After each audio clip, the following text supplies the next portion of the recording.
At her own birthday party, my fiancée publicly announced that she was going to marry another man.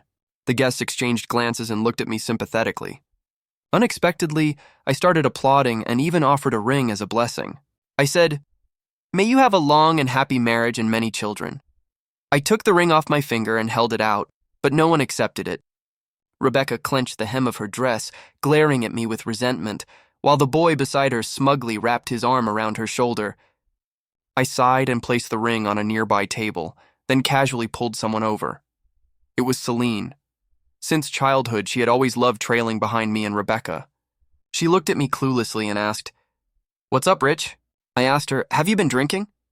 She shook her head. "No," I tossed her my car keys. "I've had too much." "You drive, take me home." "Got it," she replied. But after just a few steps, Rebecca rushed over and grabbed me. "Richard, what do you mean by this?" I rubbed my temples and said, "Yesterday, due to an unexpected incident, we worked all night at the company. After the morning meeting, I went to the neighboring city. I only got back this afternoon and then I went to get your gift. I originally just wanted to say happy birthday and leave." I glanced at my watch. It's 8 o'clock now. "I have another meeting at 10 and a flight to Paris at 6 tomorrow morning. Miss, I'm too tired to play games with you." Rebecca stood there utterly bewildered. I was genuinely exhausted. My temples felt like they were being drilled into. Without saying more, I broke free from her grasp and left. Celine drove me to my doorstep. As I got out, I handed her the birthday gift I had prepared for Rebecca, a car key. Rebecca had wanted this car for a long time, and I went through a lot of trouble to buy it. Celine looked at me in surprise. "You're giving this to me?" I nodded. "Take the key and pick it up from the dealership yourself." "Thanks, bro." This time, her gratitude was heartfelt. Then she asked, "Bro, are you breaking up with Rebecca?" "Yes, I'm canceling the engagement. If anyone asks, you don't need to hide it." "Got it." "Rebecca really overstepped this time. You should have taught her a lesson long ago." I smiled, waved her off, and went inside. After showering, I forced myself to stay awake to finish the meeting. As soon as it ended, I collapsed onto the bed without delay. When my secretary opened the door to wake me the next morning, I was still in a daze. It felt like I hadn't slept at all, just closed my eyes for a moment. My phone was full of unread messages and missed calls. Some were curiously asking what happened between me and Rebecca. Others were gossiping about whether I was breaking up with her. Some expressed concern about how I was doing. Most echoed Celine's sentiments, that I should indeed teach Rebecca a lesson. Everyone thought I was just using this opportunity to curb her spoiled behavior, and that we would reconcile afterward. After all, in their eyes, I was hopelessly in love with Rebecca, loving her to the point of losing all principles. Rebecca was the girl I liked when my feelings first blossomed in high school. Back then, she was beautiful and flamboyant, bright and dazzling, impossible to ignore. I was no exception, so I confessed to her. "Rebecca, will you be my girlfriend?" She looked at me with a hint of disdain and said, "Top student, I don't like goody-goodies," because of her words. In my youthful recklessness, I did many absurd things: smoking, drinking, skipping classes, clubbing. I started hanging out with Rebecca. Until one day, she appeared before us arm in arm with a refined-looking boy. She said, "Let me introduce my boyfriend." I suddenly realized it wasn't that she didn't like good students. She just didn't like me. Rebecca couldn't swim but was as promiscuous as they come. She had many boyfriends. Later, in our sophomore year of college, I got engaged to her. Skipping the dating phase, we became fiancé and fiancé. This hit a nerve for her. She wept bitterly but said viciously, "You resorted to such unscrupulous means just to be with me. Don't you know I'll never like you?" What did I say back then? I remember. I told her, "It's okay. I don't need you to like me. I just need you to marry me." From sophomore year until now, Rebecca has been my fiancée for 6 years. In those 6 years, her flirtatious behavior never stopped. She flirted with and dated different men. Sometimes I would help her clean up the mess. Each time I'd only ask her one question. "Did you sleep with him?" She'd ask, "What if I did?" "What if I didn't?" I'd tell her, "If you did, you're free." But she was strange. Despite having countless admirers, she never let anyone touch her. I really didn't know what she was holding on to. 3 days after I returned from Paris, I still hadn't contacted Rebecca. However, people in our circle frequently informed me of her whereabouts. For instance, the man she said she was going to marry had already been dumped by her. She was hanging out in bars every day with people from our circle. Even Bruno threatened to sever their father-daughter relationship. Moreover, the car I gave to Celine was bought back by her at twice the price. What surprised me even more was that when I got off the plane, I saw Rebecca. Even wearing sunglasses couldn't hide the paleness on her face. She said, "Dad wants to invite you over to our place for dinner." "Sorry," I replied. "I have other things to do and can't make it." "I'll personally call Director Liu to apologize." Rebecca looked at me.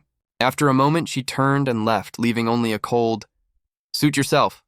I didn't mind and drove straight home. I wasn't brushing her off. I really had things to do.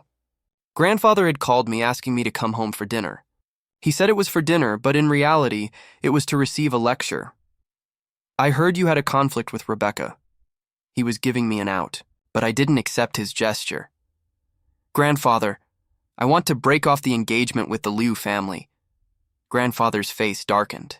"Rebecca is a bit willful. Do whatever you want, but I absolutely won't agree to you breaking off the engagement." "No, I want to call it off." Grandfather slammed the table. "Kneel down." I obediently knelt before him. "Do you know how much loss we'll suffer if we break off the engagement with the Liu family?" Of course I knew. Since our engagement with the Liu family 6 years ago, our cooperation had become increasingly seamless. Not to say we shared glory and loss, but separating now would at least peel off a layer of skin. But I smiled lightly and said, "What if I can make up for that loss?" Grandfather calmed down, tapping his fingers lightly on the table. "Then we'll talk after you've made it up." So after leaving the old house, I sent a message to my competitor. "Miss Lee, do you need a husband?" Emily was the quintessential golden child among our generation. No matter who it was, at some point their family would say, "Look at Emily." A well-rounded, wealthy beauty who excelled in every aspect, she disdained associating with us spoiled, rich kids. It was only after I started taking over the family business that I had interactions with her. How should I put it? The golden child my parents always mentioned. I finally had my revenge. Last month, she and I bid on a piece of land at the same time. I won. I narrowly beat her price. This victory has kept me smug in our circle to this day. After sending the message, Emily didn't reply for a long time. Not until 11 at night did she finally respond. She sent a question mark.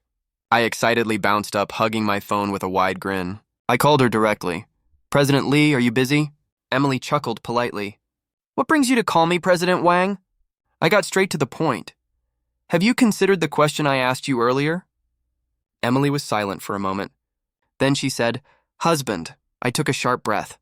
Although she spoke without emotion, that word hit me right in the heart. Did she just call me husband directly? Should I reciprocate? While I hesitated, she spoke again. "Are you trying to introduce me to someone, President Wang?" I was speechless. So it was a question. Good thing my mouth wasn't faster than my brain. So I said, "Mainly President Lee, you're at a marriageable age, and I happen to have a suitable candidate. I wonder if you're interested." "Who?" Me, dead silence. Silence is the flute bidding farewell. Silence is the bridge of parting tonight. When I looked at my phone, the call had ended. A bit awkward. Of course, I wasn't going to give up that easily. So the next morning, I went straight to Emily's company. Seeing me, Emily frowned slightly, her gaze evasive as she said, "Do you need something, President Wang?" Was she pretending to forget? I wasn't going to indulge her. I said directly, "Opportunity knocks but once. Marrying me is a guaranteed profit with no loss. Place your order now and enjoy an ultra-value bride price package." Emily was speechless. She bit her lip and looked at me, saying, "Are you serious?" I said, "Did you think I was joking last night?" She said, "No, I thought you were drunk." "All right, then." I looked at her sincerely and said, "And now, will you consider me?" Emily sized me up for a long time and said, "I heard you had a falling out with Rebecca. Seems true. But if even she doesn't want you, why should I take you?" She didn't refuse outright. That meant there was room to negotiate. So I said, "For the project on New D Street, I'll give you a 0.5% discount." Emily twirled the pen in her hand and said, 3%! Exploiting the situation, I looked at her incredulously. 1%, 3%, 1.5%, no more. 3%, I was starting to grit my teeth. "Don't push it." 2% at most, deal. I was speechless. Emily said, "It's not about the money.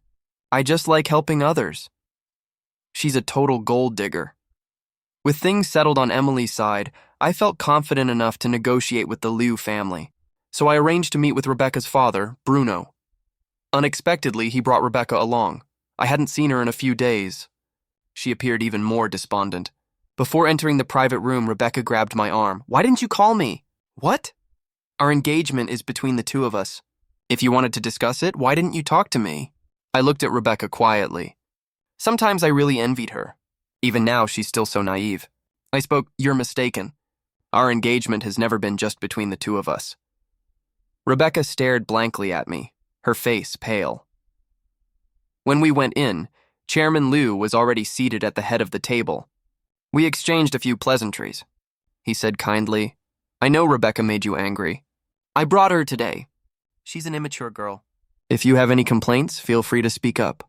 Uncle won't be biased."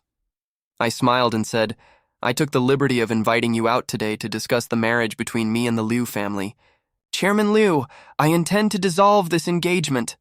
The relaxed atmosphere instantly froze. Rebecca abruptly stood up. She said word by word, "I disagree." Chairman Liu's face darkened. "Sit down, you brat." Rebecca met her father's gaze and sneered. "What's wrong? Deciding behind my back again? You forced me into the engagement against my will, and now you're canceling it against my will?" "What do I even mean to you?" Chairman Liu slammed the table. "Then what do you want? You disagreed when we got engaged, and you've been causing trouble for 6 years. How much embarrassment have you brought to both the Liu and Wang families? If you don't want to cancel the engagement, then what exactly are you doing?" Rebecca was stunned for a moment, then lowered her head. Chairman Liu gave her a deep look. "Leave," Rebecca left. Not only did she leave, but she also took me with her. She moved so quickly, grabbing my hand and running, as if we were eloping, that I didn't even have time to react. I was speechless. What was this all about? "Rebecca, what are you doing?" She said nothing, but her hand gripped my arm tightly, squeezing harder and harder. I forcefully pulled her hand away, leaving 2 long red marks on my arm. I hissed in pain and cursed angrily. "Can't you trim your claws?" It was as if Rebecca had just snapped back to reality. She glanced guiltily at the marks and cautiously asked, Are you okay?" I felt a knot in my heart. I really didn't know what Rebecca was up to. I always thought the obstacle to breaking off the engagement would be the Liu family. Maybe Rebecca could even help me. I didn't expect she'd become the first roadblock. "Rebecca, what exactly are you doing? Haven't you always wanted to cancel the engagement? Now that things are going your way, what are you fussing about?" After hearing my question, Rebecca suddenly laughed, but it looked more like she was about to cry. "Going my way? Does my opinion matter to any of you? Have you ever asked for my consent before making any decisions?" I seemed to understand what she meant. "So you feel that me proposing the cancellation hurts your pride? No problem, you can propose it. I can even tell everyone in our circle that you dumped me." I smiled and continued. "Actually, it doesn't have to be so troublesome. Didn't you already announce that you had someone to marry? Us breaking off the engagement now is perfectly reasonable," she said. "That's over." I asked, "What?"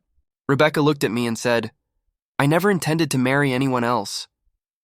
I was silent for a few seconds. "But you'll eventually marry someone else." This was something I suddenly realized at her birthday party.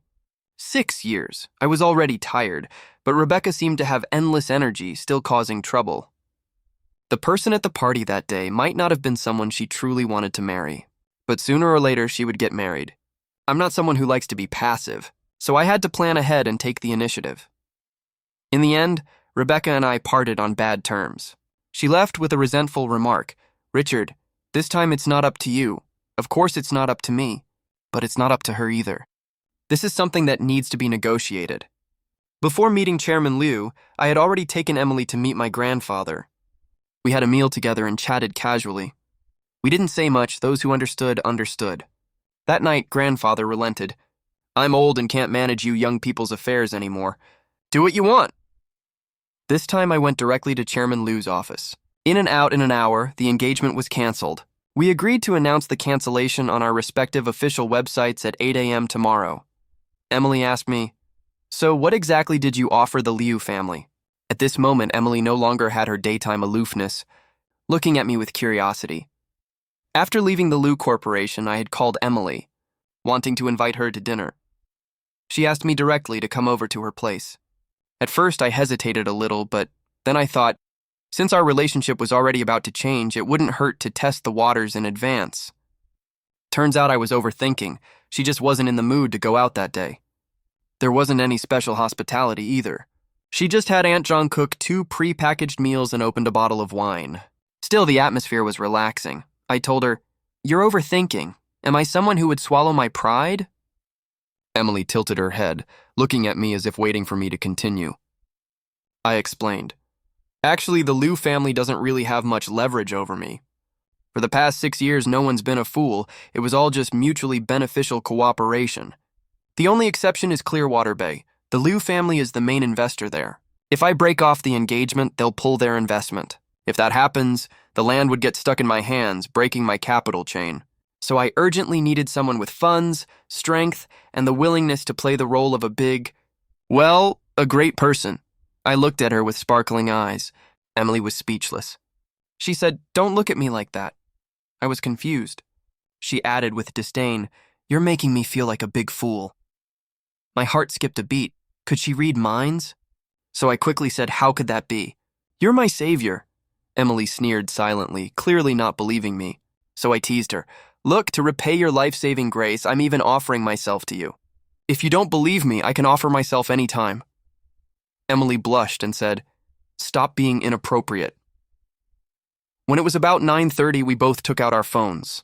I asked, "We're announcing the news tomorrow. Tell me, would it be too unkind if I shorted the Liu family stock when the U.S. market opens?" Emily gave a short laugh and ignored me. I glanced at her curiously. "What are you doing?" When I saw her phone screen, I hissed, "You're being unkind." Emily looked up and said, "Right back at you." A bad feeling washed over me. "Whose stocks did you buy?" I asked. Emily replied, "Of course, the Liu family and the Wang family." I was speechless. The next day, the news of the broken engagement spread as planned. The internet exploded and so did people in our circle. Calls and messages flooded in, all asking what was going on. Feeling overwhelmed, I posted a short message on social media. "We've broken up. Please don't disturb." I had no other choice. I was far too busy. I also had a group of board members waiting to be appeased. But then Rebecca barged straight into the conference room. My assistant looked helpless and mouthed that she couldn't stop her. Rebecca looked terrible. I could even see the red veins in her eyes, as if she were furious. I said, "Please go to my office. I'll talk to you after the meeting." Rebecca let out a cold laugh, biting her lip. "Richard, you're ruthless, truly ruthless. It was you who said you liked me. You who chased me for years. You who insisted on marrying me. You—" Bang! I slammed a folder on the table, cutting her off. "Elise, please continue the meeting." "Yes, Mr. Wang." I glanced at Rebecca and walked out of the conference room. She followed me into my office. "Feeling embarrassed now, aren't you, Richard? You brought this all on yourself. I never asked you for anything, never forced you. It was you who kept pushing me." I looked at Rebecca coldly. After she finished, I replied, "Indeed, it's quite embarrassing. But it's not my reputation that's tarnished. It's your Liu family's." Rebecca glared at me so hard, it was as if she wanted to pierce through me. I continued, "Rebecca, this isn't the first time you've trespassed into my conference room, but it will be the last. If it happens again, I'll have security escort you out. We're all adults here, and adults have their own set of rules. Not every place is somewhere you can come and go as you please." Her face went pale, like she had just suffered a huge blow. She murmured, "You said you liked me, Richard. You can't do this." Seeing her like that, I felt a bit helpless. "Rebecca, can you get a grip?" "Yes, I said I liked you, but when was that?" "The first time I told you was in high school." "The last time I told you was also in high school." "We were 17 then." "Now we're 26, almost 10 years have passed. In 10 years, my interests, my tastes, my style, they've all changed completely. I've long forgotten what it felt like to like you back then. Besides, does the fact that I once liked you even matter to you?" Rebecca staggered 2 steps back. "So you haven't liked me for a long time." "Yes, you haven't liked me for a long time. All these years I did so much and you always reacted indifferently, like it didn't matter. Even when I kissed others, you acted like you didn't see it, and afterward, you just warned them not to spread the photos. I kept testing your limits, but you had no boundaries with me. As long as I didn't sleep with others, it was fine." As long as I didn't sleep with them." Everyone thinks you're madly in love with me, but only I know you don't love me at all, she shouted. Why? Why do you say you love me when you want to, and say you don't when you don't? Why do you decide to get engaged and then cancel it whenever you please? Richard, who do you think you are? I was stunned and blurted out, because I have the ability to do so now. And at the same time, I realized something was off. Rebecca, don't tell me. You like me? Rebecca froze. She instinctively wanted to refute, but then stopped and said nothing.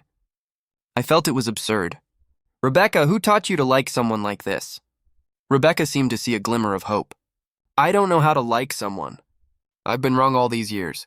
I won't do this anymore. Let's not cancel the engagement, okay? It was the first time she spoke to me so humbly. But it wasn't necessary. I said, Rebecca, over the years, my standards for choosing a partner have changed. When I was young, I liked someone beautiful and flamboyant. But now I want someone who can stand shoulder to shoulder with me, someone with mutual respect and understanding. You're not suitable. You never met my criteria for a partner. The Liu family did. I used to think if you wanted to fool around, so be it, as long as you didn't cause me trouble. But over the years, it's proven you are trouble. Later, Emily called me. Your ex-fiancé is still pestering you, I chuckled. President Lee, your information is quite up to date, Emily sneered. It's not that I'm well informed, it's that your ex-fiancé is making too big of a scene. I felt a headache coming on. She kept calling her my ex-fiancé. Why did it sound a little sour? But I didn't think she was jealous.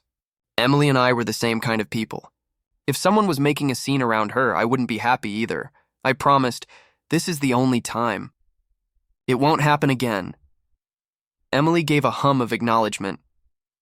After hanging up, I told my assistant to inform the front desk that Rebecca would need an appointment if she came again. After a busy day of appeasing board members, I was about to wrap things up when I unexpectedly got another call from Emily. Her tone was subtle. Your front desk asked me to make an appointment. I was speechless. But that wasn't the main point. You're here, I asked. Emily didn't answer.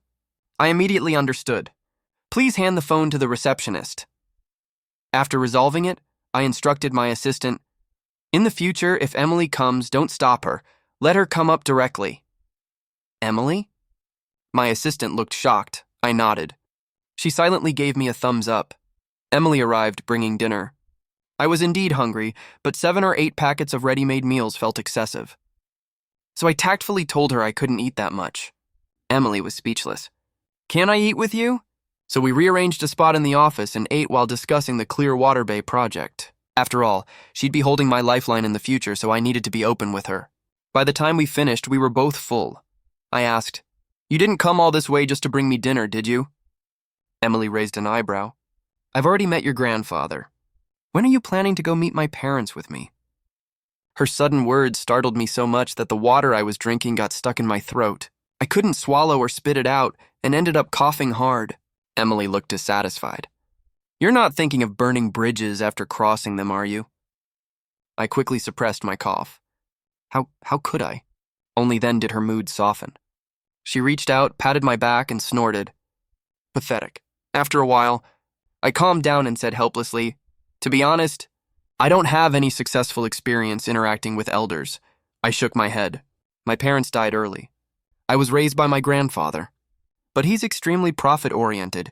He only groomed me as an heir. Our relationship has always been based on interests. If I harmed those interests, I was punished. Feelings didn't matter, it was all business, but your parents are different. My vested interest is with you, not with them. For a moment, I felt melancholic, but Emily didn't mind. What's there to worry about? Just cater to their preferences. My dad loves tea, my mom loves beauty. I took a deep breath. When? Next weekend? All right, got it. Emily frowned at me. What's wrong?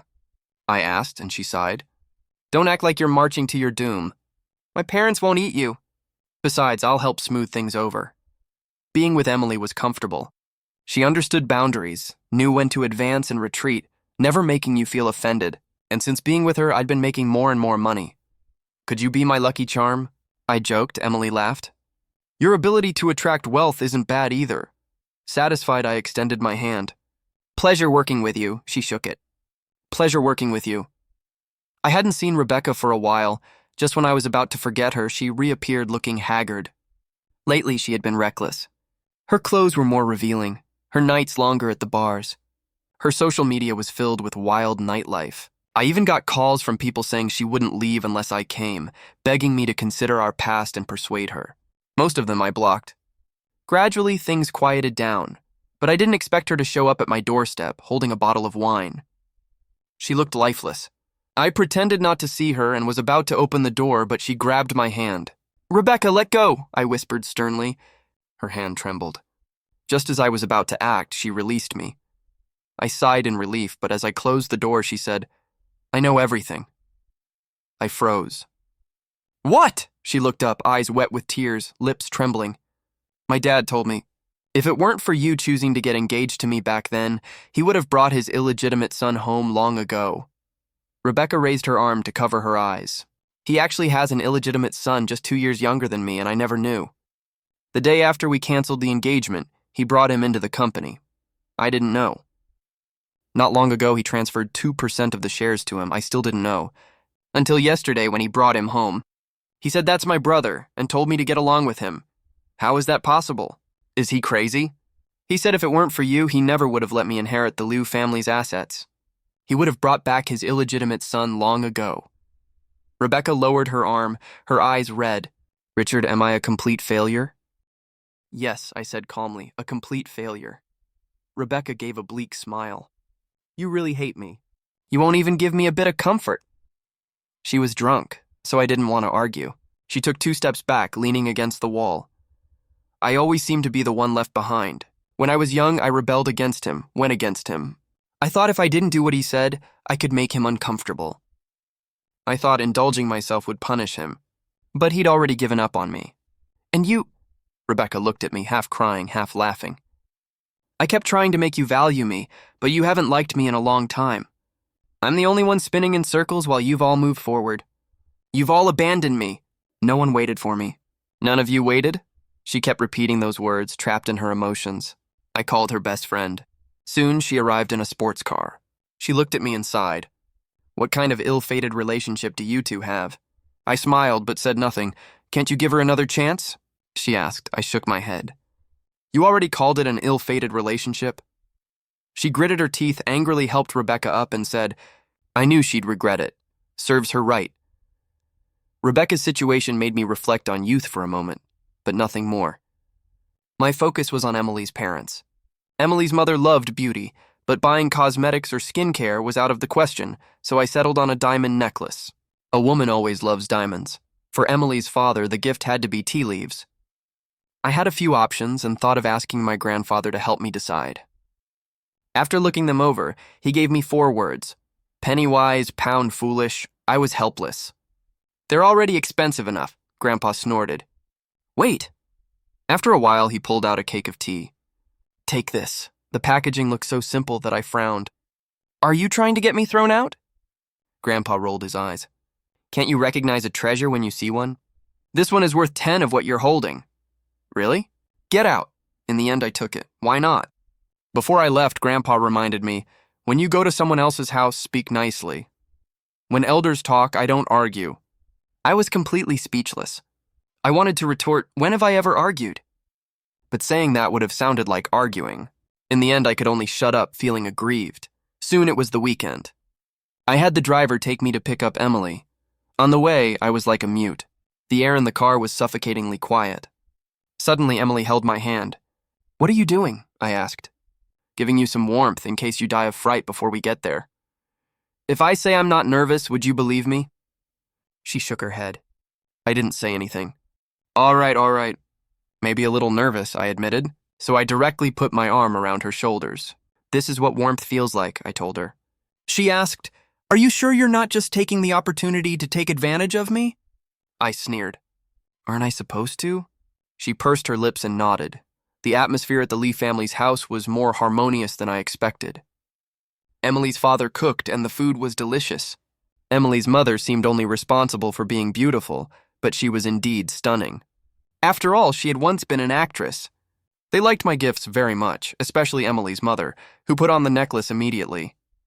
But the direction of the conversation afterward was a bit puzzling. Emily's father asked, "When are you planning to get married?" Emily looked at me. When are you planning to marry me? I really wanted to scold her. Was she trying to throw me under the bus? So I said I can do it any time. It's up to Emily. I'll follow her lead on this. Emily looked at me and I raised my eyebrows at her. She then said, "My idea is to get the marriage certificate at the end of the month and hold the wedding at the end of the year." I was dumbfounded. Emily's mother was very happy and excitedly began discussing wedding plans with us. I felt confused until we left. Sure enough, talking about money was easier. As we were leaving, Emily said seriously, "Let me know when you've made up your mind." "Made up my mind about what?" I asked. "Get the marriage certificate at the end of the month, wedding at the end of the year. In business, we need to add some insurance to our cooperation. Isn't marriage a natural thing?" she replied. Lying in bed that night, I began to think about marriage. I weighed the pros and cons, analyzed gains and losses, and found myself in a dilemma. But after drinking a glass of water, I suddenly had an epiphany. Emily seemed to have given me a false proposition. I originally intended to marry her. Does it matter whether it's sooner or later? Obviously not. So I sent her a message. "Emily, I've thought it over." Emily replied with a question mark. I ignored her and went straight to sleep. The next day, I told her, "Let's get married." Emily looked at me speechlessly and asked, "Are you sure?"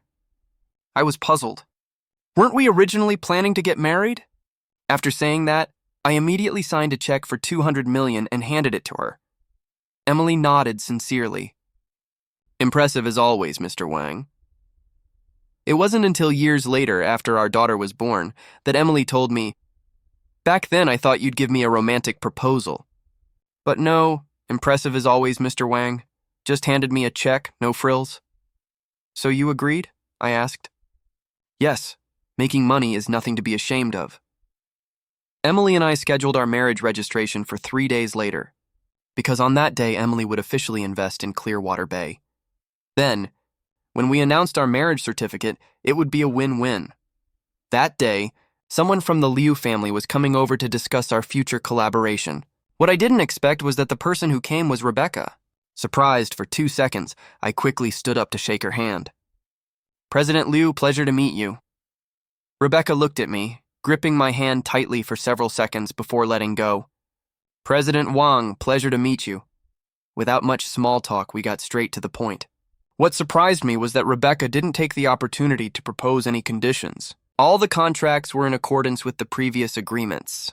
"Rest assured, President Wang, our personal matters won't affect the collaboration between our families," she said. I wasn't sure if Rebecca had done something behind the scenes, but it didn't matter. After all, only a fool wouldn't take advantage of a good deal. So we happily signed the contracts. "President Wang, would you like to have a meal together?" I nodded. "Of course."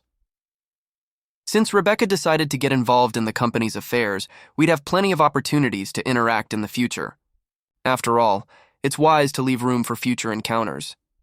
Rebecca chose a place I often visited, though it was my first time going there with her. She ordered dishes that I mostly liked, but I pretended not to notice. I raised my glass. "Thank you for your hospitality today, President Liu. I hope we have pleasant cooperation in the future." Rebecca gave a bitter smile. "Do we need to be so distant? Now that we're no longer engaged, can't we at least be friends? The more friends, the better." I put down my glass. "Of course we can." Rebecca was stunned. Her expression didn't look good. "Do you really have no feelings for me at all?" I felt a headache coming on. Having been through so many relationships, how did I not notice she was a hopeless romantic? "Rebecca, since you're joining the company, focus on your work. Don't think about unnecessary things." Rebecca stared at me without blinking. "If I do well, can you give me another chance?" I was puzzled. What chance? "Richard, I won't give up on you." I felt conflicted. How should I tactfully tell her that I'm about to get married? "Rebecca, you can do anything you want, but not for me. I'm not responsible for someone else's life choices." She said, "So all these years you've never advised me. Whatever I wanted to do was my own business and had nothing to do with you.